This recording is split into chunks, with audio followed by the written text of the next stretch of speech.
ప్రళయం అనేది ఒక ప్రత్యేక సమయంలో వస్తుంది. అది వచ్చినప్పుడు ఈ ప్రపంచం అంతమైపోతుంది. అన్నీ నాశనం అయిపోతాయి. భూమి బద్దలై లోపల నుంచి మంటలు బయటకు వస్తాయి.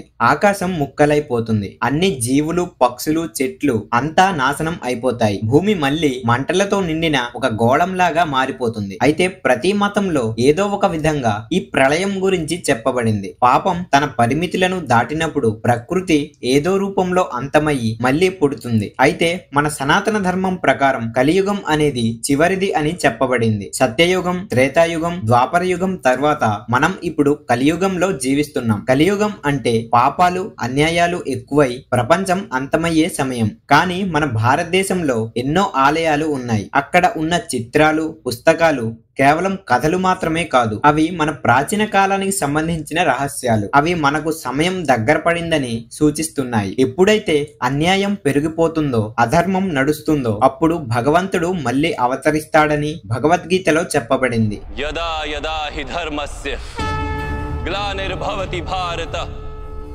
అభ్యుత్థానం ధర్మస్య తదాత్మానం సృజామ్య. ఈ శ్లోకం మనం చిన్నప్పటి నుంచి విని ఉంటాం. కానీ మన దేశంలోని జైపూర్ లో ఉన్న కల్కి ఆలయం దీనికి ఒక సాక్ష్యం. విష్ణు భగవానుడు కల్కి అవతారంలో దేవదత్త అనే తెల్లటి గుర్రంపై అవతరిస్తాడు. అదే దేవదత్త మరియు అతని విగ్రహం ఈ కల్కి మందిరంలో ఉంది. కల్కి పురాణం ప్రకారం విష్ణు భగవానుడు ఈ భూమిపై తన చివరి అవతారం కల్కి అవతారంలో ఇంకా జన్మించాల్సి ఉంది. ఈ అవతారంలో కాలి దుష్టాసురుణ్ణి నాశనం చేసి ఈ ప్రపంచాన్ని రక్షిస్తాడు. కానీ కల్కి ప్రభావం కూడా చాలా భయంకరంగా ఉంటుంది. దీనివల్ల మానవ జాతి పూర్తిగా నాశనం అయి భూమి పూర్తిగా అంతమైపోతుంది. అన్ని జీవజాతులు నశిస్తాయి. అయితే ఈ భూమిలో సమతుల్యత తీసుకురావడానికి ఒకటే మార్గం ఉంది. అన్ని నాశనం చేసి కొత్తగా ప్రారంభించడం. ఇదంతా ఈ కల్కి అవతారంలోనే జరుగుతుంది. అయితే ఒక కథ ప్రకారం జైపూర్ రాజు రెండవ జైసింగ్ ఈ దేవాలయాన్ని నిర్మిస్తున్నప్పుడు దేవదత్త విగ్రహం మీద తెలియని గాయం కనిపించింది. దాన్ని పూరించడానికి చాలా ప్రయత్నాలు చేశారు. కానీ అది అలాగే ఉండిపోయింది. కొద్దిసేపటికి ఆ గాయం మెల్లగా పూరుతున్నట్లు కనిపించింది. అప్పటి నుండి నమ్మకం ఏర్పడింది. ఏ రోజైతే గాయం పూర్తిగా కనిపించకపోతే ఆ రోజే కల్కి భగవానుడు ఈ భూమిపై అవతరిస్తాడు. అయితే టైం అనేది 4 దశల్లో తిరుగుతుందని అందరూ అనుకుంటారు. కానీ మీరెప్పుడైనా సమయపు స్తంభం గురించి విన్నారా? ఇది మహారాష్ట్రలో ఉన్న కేదారేశ్వర ఆలయంలో ఉంది. ఇది ఒక చారిత్రక కళ మరియు నిర్మాణ శైలిలో అద్భుతమైన ఉదాహరణ. ఇక్కడ పగిలిపోయి చెక్కబడిన ఈ ఆలయం మన పూర్వీకుల ఆధునికతకు పెద్ద సాక్ష్యం. కానీ ఈ ఆలయం పక్కన ఉన్న గుహలో చాలా రహస్యాలు దాగి ఉన్నాయి. సహజంగా ఏర్పడిన ఈ గుహలో 5 అడుగుల ఎత్తైన కేదారేశ్వర శివలింగం ఉంది. ఈ శివలింగం స్వయంగా ఏర్పడిందని నమ్మకం ఉంది. ఈ శివలింగం దగ్గరకు వెళ్లాలంటే హరిశ్చంద్రగఢ్ లోని ఒక ప్రమాదకరమైన ట్రెక్కింగ్ దారిని దాటి వెళ్ళాలి. ఇక్కడికి వెళ్లాలంటే చాలా రిస్క్ చేసి వెళ్ళాలి. వర్షాకాలంలో అయితే ఈ ప్రాంతం పూర్తిగా నీటితో మునిగిపోతుంది. కానీ ఇది చూడటానికి ఊహించినంత అందంగా ఉంటుంది. ఒక జలపాతం మధ్యలో సహజంగా ఏర్పడిన గుహలో ఉన్న కేదారేశ్వర ఆలయ శివలింగం పూర్తిగా నీటిలో ఉంటుంది. ఆ గుహ మొత్తం ఒక స్తంభం మీద నిలబడి ఉంటుంది. బాగా గమనిస్తే ఈ గుహ 4 స్తంభాలతో నిలబడి ఉంది. కానీ ఒక్కొక్కటిగా 3 స్తంభాలు విరిగిపోయాయి. ఇప్పుడు మాత్రం ఒక్కటే మిగిలి ఉంది. అయితే ఈ 4 స్తంభాలు లోకంలోని 4 యుగాలుగా సూచిస్తాయని నమ్మకం ఉంది. సత్యయుగం, త్రేతాయుగం, ద్వాపర యుగం ఈ 3 పూర్తయిపోయాయి. ప్రతి యుగంలో ఒక్కో స్తంభం పడిపోయింది. ఇప్పుడు మనం చివరి యుగంలో ఉన్నాం. అందుకే ఇక్కడ ఒక స్తంభం మాత్రమే మిగిలి ఉంది. ఇది కలియుగానికి సంకేతం. ఆ స్తంభం పడిపోయిన రోజు కలియుగం ముగిసిపోతుంది. అలాగే ఈ విశ్వం అంతమైపోతుంది. తర్వాత చూసుకుంటే మధ్యప్రదేశ్లోని ఖజురాహో ఆలయం.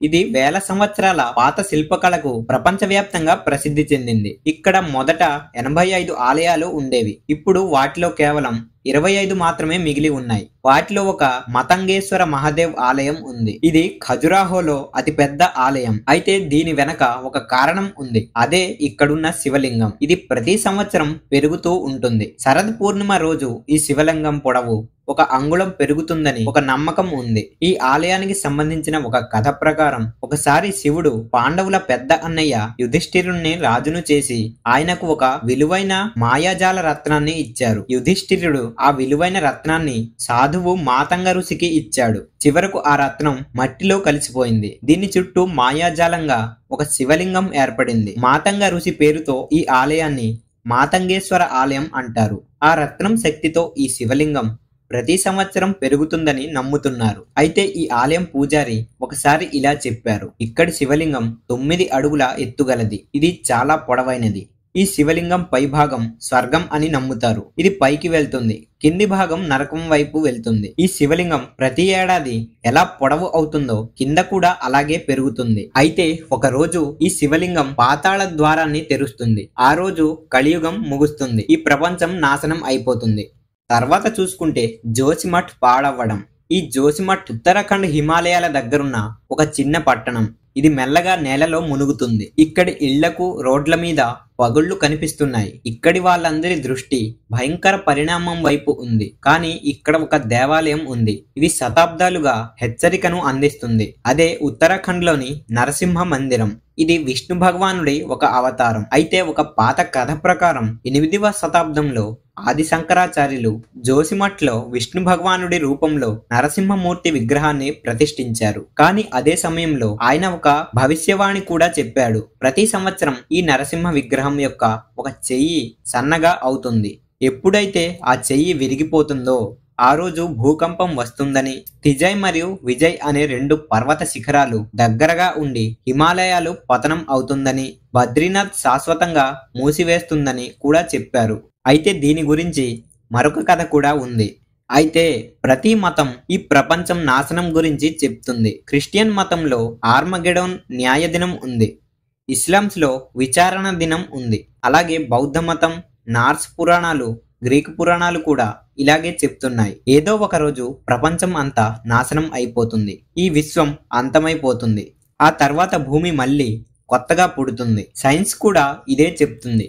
భూమి ప్రతి 10,000 సంవత్సరాలకు ఒకసారి ఒక చల్లటి మరియు వేడి కాలచక్రంలా ఉంటుంది. వేల సంవత్సరాల తర్వాత భూమి మంచుతో కప్పబడి ఉంటుంది. ఆ తర్వాత మెల్లమెల్లగా పూర్తిగా వేడెక్కుతుంది. ఈ చల్లటి వెచ్చని చక్రాల కారణంగా చాలా జీవజాతులు నాశనం అవుతాయి. మరికొందరు ఇలా నమ్ముతున్నారు, గ్లోబల్ వార్మింగ్ అనేది భూమి యొక్క సహజ ఉష్ణ చక్రం. అయితే ప్రపంచంలోని ఇవన్నీ భవిష్యత్తులో ఒక మసీప గురించి చెప్పబడింది. గుర్రంపై ఎక్కి చేతిలో అగ్ని లాంటి ఖడ్గం పట్టుకుని ఒక మసీహ వస్తాడు. అతను చెడు అంతటిని నాశనం చేస్తాడు. మళ్ళీ కొత్త ప్రపంచాన్ని సృష్టిస్తాడు. అది కూడా పాపం, అధర్మం, అన్యాయం నుంచి విముక్తి పొందిన ప్రపంచం. అయితే సనాతన ధర్మంలో దీన్ని సత్యయుగం అంటారు. ఈ ఆలోచనలు, కథలు అంతా నిజమైనవి. ఈ కథలు ఇప్పటికీ రహస్యాలే. వీడియో చూశాక దీని గురించి మీరు ఏమనుకుంటున్నారో కామెంట్లో తెలియజేయండి. వీడియో నచ్చితే ఒక లైక్ చేసి మన ఛానల్ని సబ్స్క్రైబ్ చేయండి. నెక్స్ట్ వీడియోలో మళ్ళీ కలుసుకుందాం.